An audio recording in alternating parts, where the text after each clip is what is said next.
지난 시간에 살펴본 6장 15절 말씀을 보시면 예루살렘 성이 결국 52일 만에 모든 성 공사가 끝났습니다. 여러 차례 말씀드렸듯이 예루살렘 성은 산성의 요새 형태로 되어 있어서 이렇게 평면적이지도 않고 또 우리 한양 도성과 같이 타원형으로 되어 있지 않은 꼭지점을 헤아리면 약 17군데나 방향이 꺾여야 되는 굉장히 고난이도 건축물이라 그랬습니다. 이것을 아마도 향품 장사, 제사장들 이런 무리들도 분담을 했으니까 말하자면 건축의 비전문가들 아닙니까? 모든 사람들이 전문가가 동시다발적으로 건축을 해도 그 건축에 이어지는 이음새가 견고하게 된다는 것이 쉽지가 않죠. 그런데 불특정 다수인 예루살렘 주민들, 또 유다 일원에서 모여든 주민들, 거기에 향품 장사나 제사장과 같이 건축에 대해서는 어떤 면에서 대단히 비전문가들이 뒤섞여 있었는데도 불구하고 52일 만에 예루살렘 성이 다시 쌓여졌다는 것은 말 그대로 기적입니다. 하나님의 은혜가 얼마나 있었는가? 하나님의 은혜가 있으려면 우리가 뭘 해야 될까요? 언제나 기도해야 되겠죠. 기도하면 못할 일이 없는 것이고 기도 안 하면 될 일이 없는 겁니다. 그러니 언제나 우리 성도들이 가정적으로나 또 교회적으로 여러분이 어떤 일을 맡게 되고 또 어떤 일을 직면하게 됐을 때 그 일을 바라보지 마십시오. 그 일을 바라보면 힘들고 어렵고 못할 일이고 두려움에 쌓이기 마련입니다.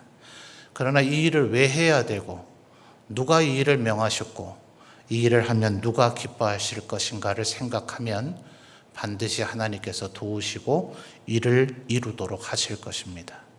그러니 52일 만에 이 예루살렘 성이 쌓여졌다는 것은 참으로 하나님의 은혜이고 기적이죠.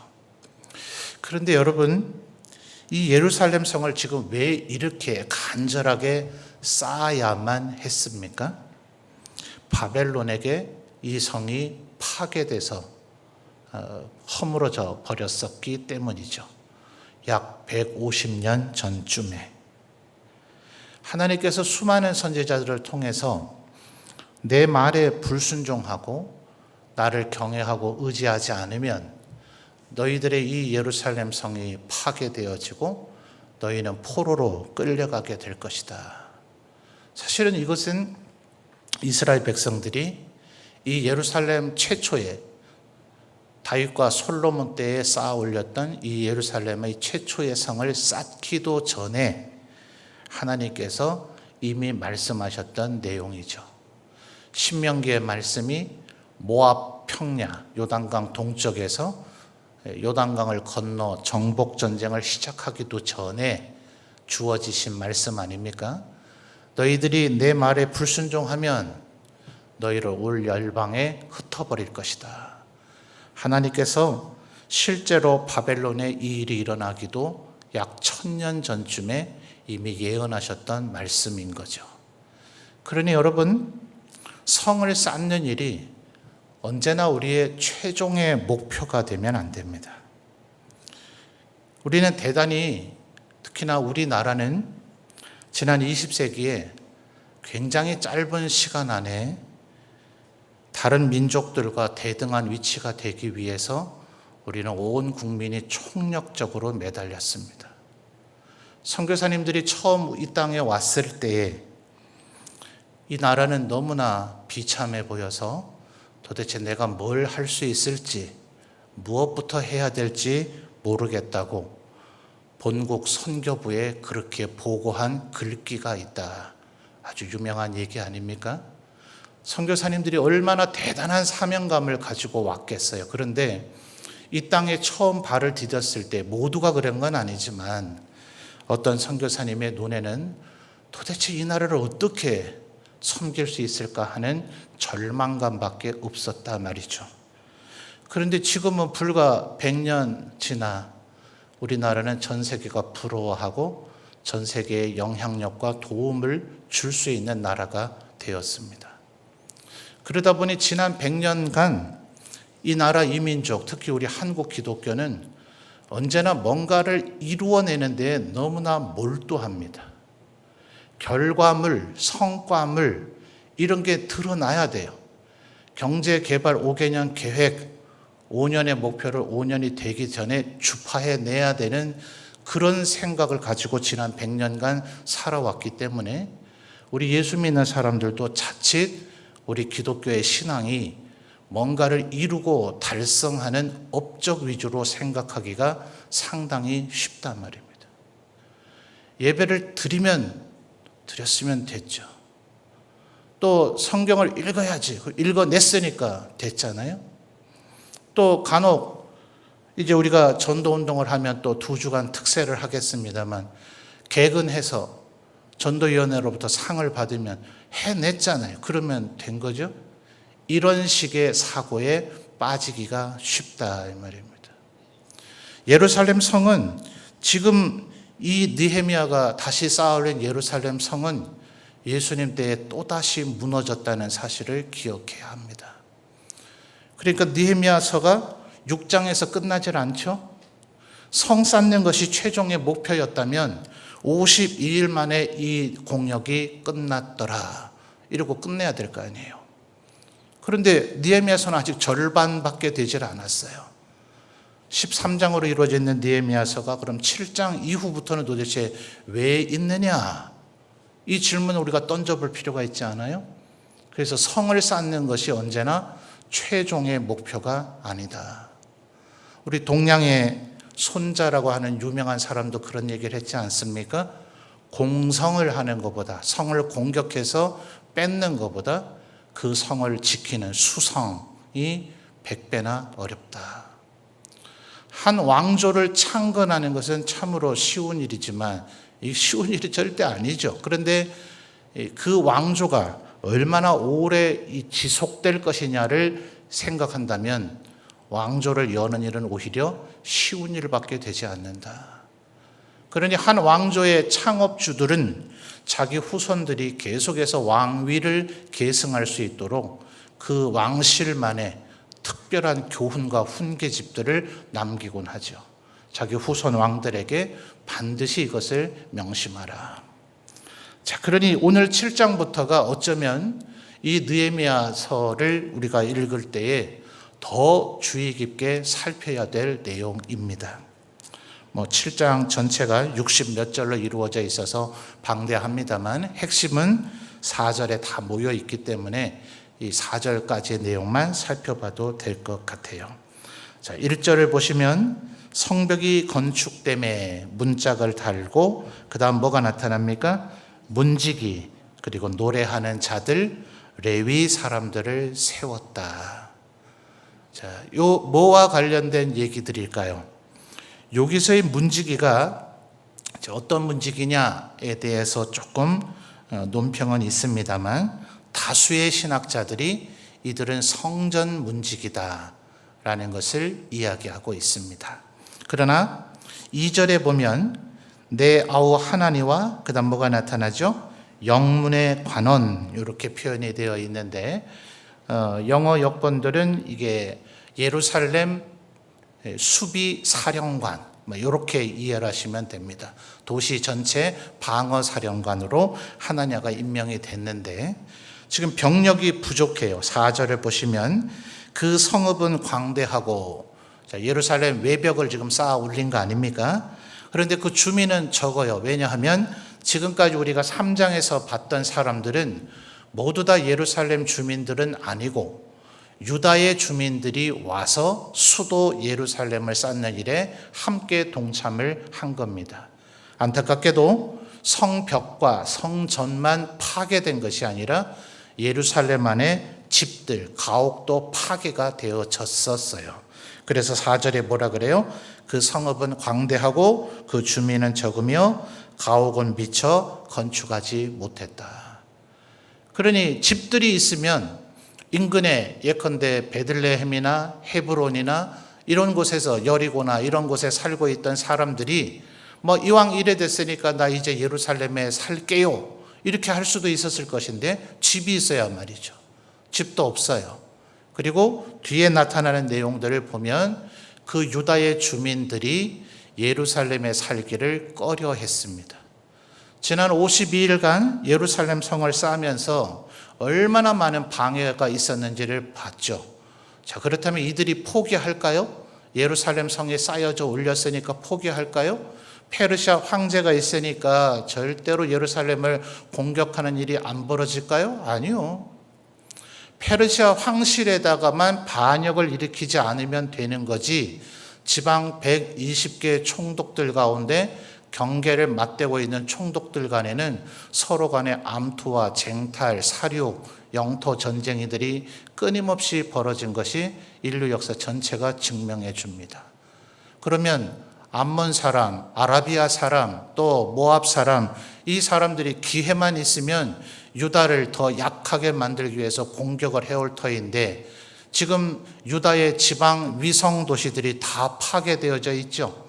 옛날 굳건한 유다의 왕조였다면 아까 거론된 헤브론이나 베들레헴이나 여리고 같은 지방 도시들이 있으면 외부로부터 들어오는 적들이 그 성을 먼저 통과해야 되기 때문에 거기서 막힌단 말입니다. 그런데 그 도시들은 지금 다 파괴되어져서 재건되어 있지 못해요. 그러면 외적들은 어디를 공격하면 될까요? 예루살렘이죠. 그러니 예루살렘에 산다는 것은 어떤 면에서 영적 최전방에 사는 거예요. 수도는 가장 중앙, 가장 안전한 곳에 위치해 있어서 평상적인 국가에서는 수도에 있는 것이 가장 안전한 곳인데, 지금의 예루살렘은 가장 위험한 장소다라는 것입니다. 이게 지금 4절에서 얘기하고 있는 형편이에요. 그러니 1절에 얘기하고 있는 이 문지기가 원래는 성전 문지기이지만 예루살렘 성벽 전체를 경호하는 문지기의 역할까지 겸직하게 되었어요. 그래서 어떤 신학자는 사실 다윗 솔로몬 시대의 성전에 경비대가 필요하겠습니까? 누가 감히 성전을 공격하려고 하겠어요? 하나님이 두려우지 않은 존재라면, 또 그런 막대먹은 이방이나 정말 악한 마귀 세력의 존재들이 성전을 공격하고자 한다 하더라도 말씀드렸듯 당대 유다 왕실은 북이스라엘과 조금은 열세이지만 때로는 남유다가 북이스라엘을 이길 때도 있었거든요. 수십만의 병력이 있는 국가니 그 국가의 수도 예루살렘에 있는 성전을 누가 공격하려고 하겠어요? 그래서 아마 다윗 솔로몬 시대 때는 찬양대는 많이 조직했어도 성전 경비대가 굳이 필요하지 않았을 것이다. 그런데 이제 성전이 파괴되는 걸 봤죠. 그러니 이제 성전을 지켜야 되겠다라는 생각을 하게 된 것이라고 신학자들은 이해하는 이도 있습니다. 이게 이제 예수님 오셨을 때 예수님을 포박하는 성전 경비대, 그것이 아마 이때로부터 생겨진 것이 아닌가. 자, 여러 가지 부연 설명이 있긴 합니다만 1절의 요 직책들은 무엇을 위한 직책들일까요? 제사장과 함께 성전, 지금 느헤미야가 주로 쌓은 것은 예루살렘 성이지만 느헤미야와 앞권인 에스라서는 원래는 한 권이었습니다.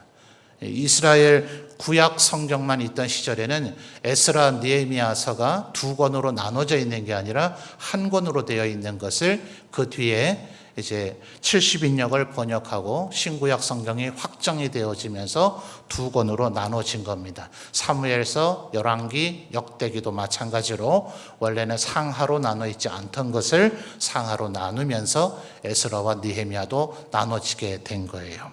에스라서가 성전을 짓는 얘기고 느헤미야서가 예루살렘 성을 쌓는 얘기니 이미 성전은 재건이 되어 있는 거죠. 그러니 예루살렘 성을 쌓은 느헤미야가 제일 먼저 해야 될 일이 뭐였을까요?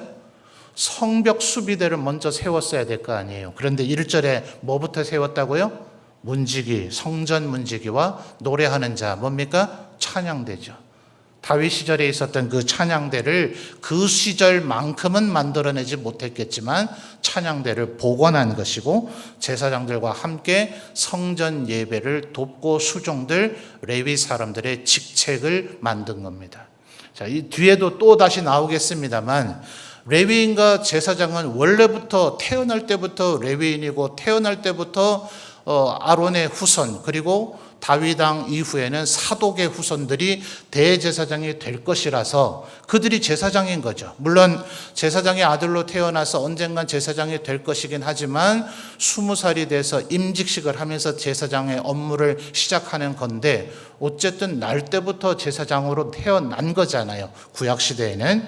그런데 굳이 1절에 레위 사람들을 세웠다는 이 표현은 뭘까요? 이스라엘 12지파가 11조를 해야, 또 제사를 드려야 이들의 먹을거리가 생긴단 말입니다. 지난 주일날 생각했던 도피성을 포함한 48개 성읍의 레위인들이 거주하면서 그들의 양을 칠 약간의 목초지는 허용이 되었지만 그들은 밀과 보리를 생산할 땅을 제공받지 못했어요. 반대로 얘기하면 그들은 밀과 보리를 생산하는 농업에 종사하면 안 돼요.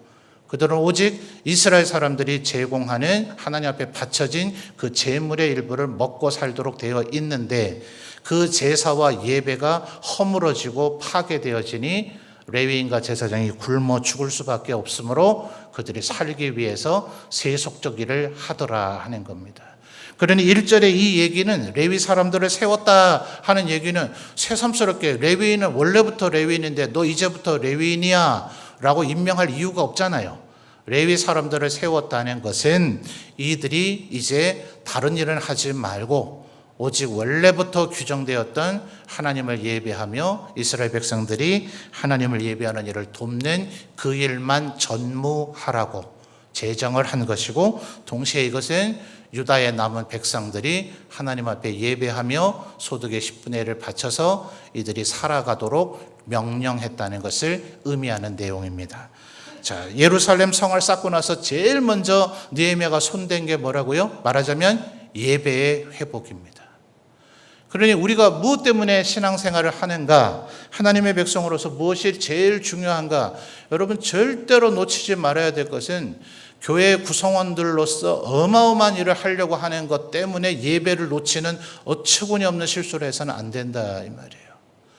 간혹 보면 일에 너무 치여서 일을 너무 하려다 보니까 그 일을 해야 되기 때문에 예배 안 드리고 그 시간에 예배당 딴 공간에서 일을 한다든지, 일을 해야 되는 회의 과정에서 마음 상하고 지쳐서 예배 안 드린다든지, 이거 뭐 하자고 그 일을 하는 거예요? 무엇 때문에 그 일을 하냐 말입니다. 하나님과 예배하고 하나님과의 거룩한 교제를 해서 하나님의 백성이 되어야, 하나님의 백성됨이 여전히 유지돼야, 하나님의 은혜 가운데 머물러 있어야 그 다음에 우리가 하는 일이 하나님께 영광이 되든지 상급을 받든지 하는 것이지, 이 하나님 앞에 모든 마음의 화평도 깨져버리고 하나님 앞에 영광 돌리는 일도 하지 못한 채 이 일을 하고 있다면 그건 그냥 일꾼이지 그게 무슨 하나님의 백성이 될 수 있겠냐 말이에요. 그러니까 절대로 사역을 해야 되는 것이 몹시 중요한 일이고 책임감을 가져야 되는 것이 몹시 중요한 일이긴 하지만 순서는 1절에 예배가 먼저 회복되어져야 됐더라 하는 겁니다. 2절 말씀 우리 성도님들이 다시 한번 읽어보실까요? 시작.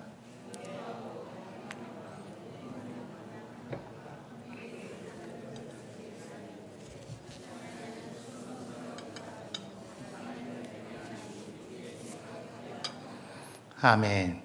성경은 이 성경이 기록된 것보다 이 성경을 어떻게 해석하느냐가 사실은 더 중요하죠. 그래서 후대 사람들이 이제 교회 역사를 통해서 이런 약간 가미된 해석을 내놓긴 합니다. 왜 하필이면 2절에 내 아우 하나니, 자 누군지 기억하십니까? 1장을 보시면 페르시아 수산궁에 있을 때 이분을 보내서 자기 형제 하나니를 보내서 예루살렘 성 가서 보고 와, 이 일을 시켰던 사람이죠. 그러니 뭐 이 사람보다 더 충성스러운 사람이 어디 있겠어요. 이미 충성스러움은 입증이 된 거죠.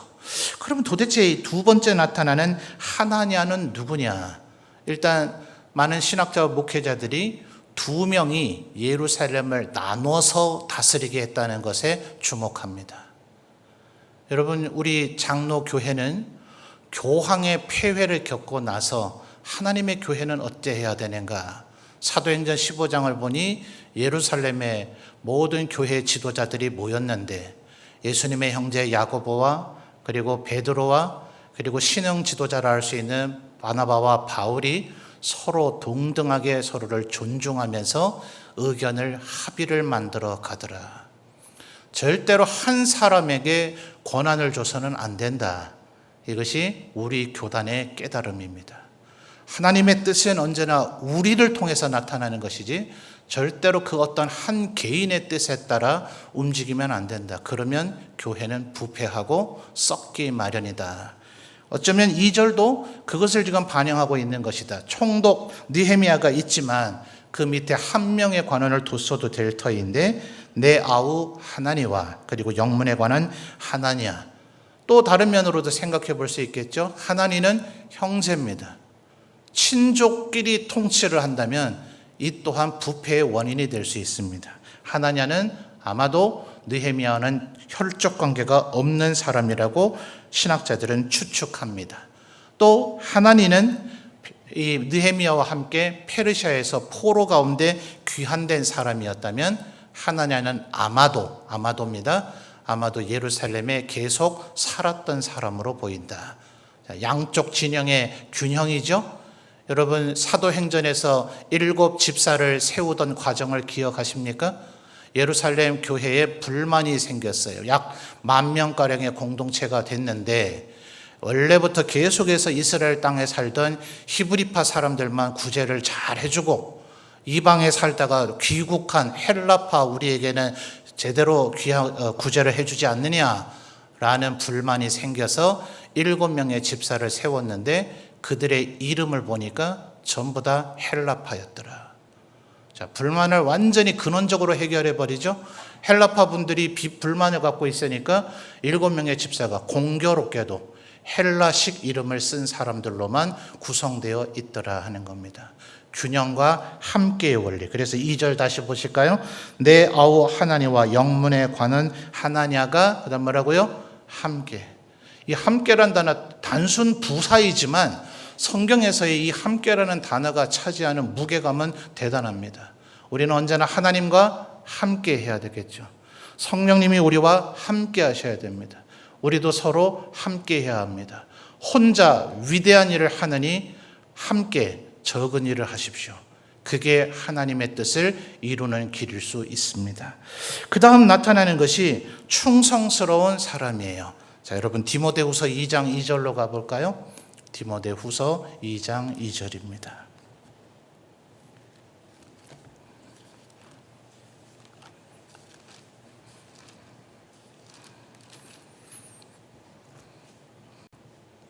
디모데후서 2장 2절 앞에 스크린에도 나옵니다. 우리 성도님들 읽어주세요. 시작.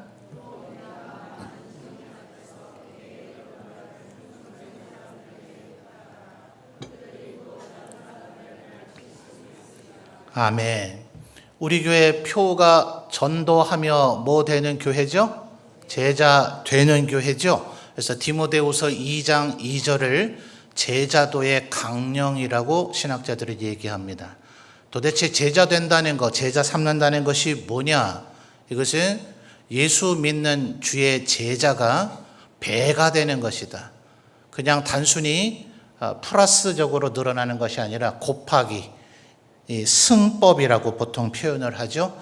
2의 2승 하면 4죠. 또 2의 3승 하면 8이죠. 2의 4승 하면 16이죠. 이걸 기하급수적으로 증가한다 그럽니다. 폭발적으로 증가되는 원리다 얘기를 하는데 그 핵심에는 2장 2절에 보니까 누가 나타납니까? 충성된 사람들. 바울 사도에게도 제자가 많이 있었지 않았겠어요? 그 중에 으뜸이 디모데일 터인데 디모데에게 너는 너처럼 충성스러운 사람들에게 이 일을 부탁해라. 그러면 그들도 또 다른 사람들을 가르칠 수 있을 것이다. 이것이 초대 교회의 그 작은 그리스도인의 무리가 결국 300년이 지나면 로마 전체를 기독교화하는 원동력이 되었다. 이렇게 교회 역사학자들도 이야기를 합니다. 그럼 어쩌면 우리는 나는 충성되지 않은데 어떻게 해야 되나 이런 고민이 빠질 수 있을 거예요. 디모데전서 1장 12절로 가볼까요? 바로 앞장 몇 장만 넘기면 되죠. 지난주에 저녁에 우리 안강영 목사님도 이 부분에 대해서 조금 언급을 하셨던 것 같은데요. 디모데전서 1장 12절 우리 성도님들 읽어주십시오. 시작.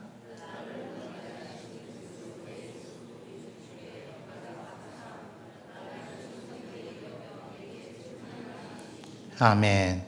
우리가 충성스러운 사람이 돼야 하지만 실제적으로는 주님이 우리를 충성되이 여겨주신 거죠. 실체적으로 우리가 하나님 앞에 얼마나 충성되겠습니까? 갈라디아서 5장 22절 23절 잘 알고 계시죠? 성령의 9가지 열매가 나타나는데 7번째 열매가 뭡니까? 그게 충성이죠. 그래서 우리 한국에서는 충성 그러면 국가의 충성, 군인스러운 충성을 자꾸 생각합니다. 근데 히브리어도 그렇고 헬라어도 그렇고 믿음과 어원이 같습니다. 그러니까 성경에서 말하고 있는 충성이란 무엇이냐 하면 믿음이 있는 사람이 하는 행동, 이게 충성입니다. 하나님께서 나를 먹여 살리실 것이라는 걸 믿기 때문에 고난이 와도 하나님만 의지하고 버텨내는 것, 이런 게 충성인 겁니다. 다니엘이 그랬죠. 이제 한 달 동안 황제 외에 다른 에게 뭐라도 구하는 자는 사자굴에 던진다라는 포고에 황제가 사인했다는, 도장 찍었다는 걸 알고도 하나님께 기도해서 사자굴에 던져지는 걸 주저하지 않았다. 이런 게 충성입니다. 믿음을 따라 살아가는 것. 이게 결코 우리에게 쉬운 것은 아니죠. 자, 느헤미야서로 돌아올까요? 결국 하나니와 하나냐, 이 두 사람의 공통점이 뭐였다는 겁니까? 충성스러운 사람이었다. 자, 우리가 예루살렘 성을 왜 쌓아야 되는가? 우리가 왜 이것을 해야 되는가? 마찬가지입니다. 더 좋은 데 가서 쉽게 일을 처리할 수 있어요. 그런데 교회는 끊임없이 교회 안에 구성원이 못하든 잘하든 그 일을 하게끔 만들어야 됩니다. 왜요? 충성스러운 사람이 되어져 가는 과정이기 때문에 그렇습니다. 내가 해보지 않고 다른 사람이 하는 것을 그냥 우리가 그 혜택을 얻어서 절대로 우리는 성장하지 않습니다. 그 현장에서 내가 부딪혀 봐야 됩니다. 그 현장에서 내가 자꾸 따듬어지고 닦여져야 됩니다. 그래야 우리도 더 충성스러운 사람이 될 수가 있는 거죠. 자, 3절 우리 성도님들 또 한번 읽어봐 주실까요? 시작.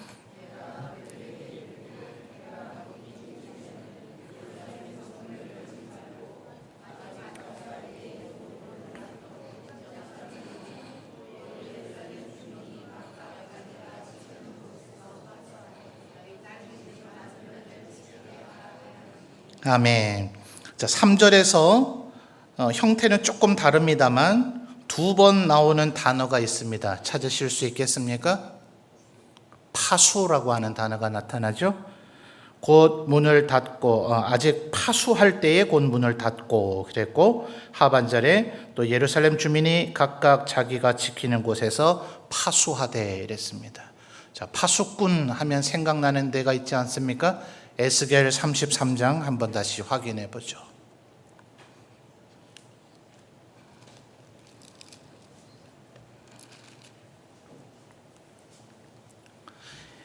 에스겔 33장 1절에서부터 9절까지가 파수꾼의 그 유명한 이야기죠.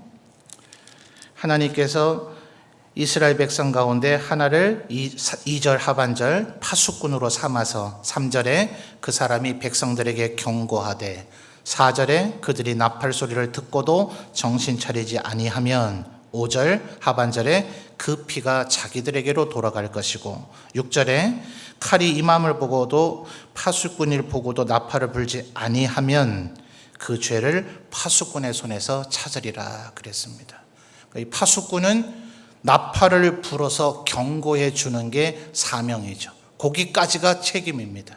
그러니까 여러분이 나팔을 부는데도 왜 사람들이 이 위험을 깨닫지 못하고 움직이지 않느냐? 그 사람과 싸우지 마세요.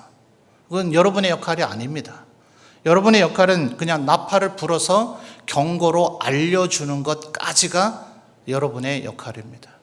말을 물가로 데려갈 수는 있지만 말에게 물을 억지로 먹일 수는 없다 하지 않아요? 우리는 경고만 하는 겁니다. 그런데 문제는 7절입니다. 자, 7절 우리 성도님들 마지막으로 한번 읽어볼까요? 시작.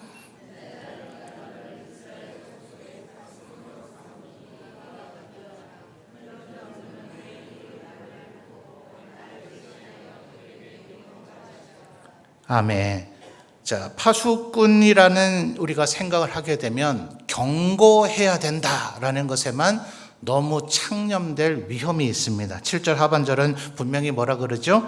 그런즉 너는 먼저 뭐 해야 돼요? 내 입의 말을 듣고 그 다음에요 나를 대신하여 그들에게 경고할지니라. 그러니 먼저 하나님의 음성을 들어야 우리는 파수꾼이 될래야 될 수가 있습니다. 사실은 경고하려고들만 생각을 하고 하나님의 말씀을 듣지 않기 때문에 나팔 불지 않아야 될 때 나팔을 불고 있거나 지금 위험은 동쪽에서 오고 있는데 북쪽 가서 나팔을 불고 있거나 이런 어처구니 없는 일을 하는 경우가 얼마나 많은지 모릅니다. 하나님 앞에 우리들이 성을 쌓는 것이 최종의 목표가 아니라 이 성을 쌓은 이후 성 안에서 우리는 어떻게 살아야 될 것인가? 예배하는 자로, 충성스러운 자로, 파수꾼으로. 그리고 4절 우리가 아까 살펴봤는데 성은 쌓였지만 그 안에 주민이 없고 가옥이 없었다 그러잖아요. 어쩌면 이 말씀이 유럽에서 건너와서 미국으로 신앙의 자유를 찾아온 소위 필그림 파더스에게 아주 감동이 됐으려는지 모르겠습니다.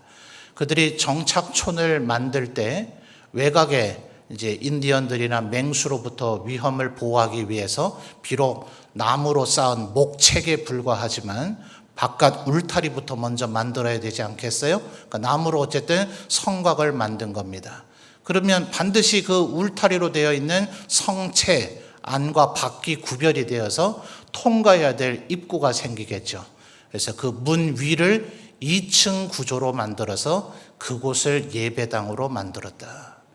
왜 그러냐? 성체 안에는 집을 지어서 이제 거주촌이 돼야 되겠죠. 그리고 성체 밖에 밀과 보리를 심을 들판이 있는 겁니다.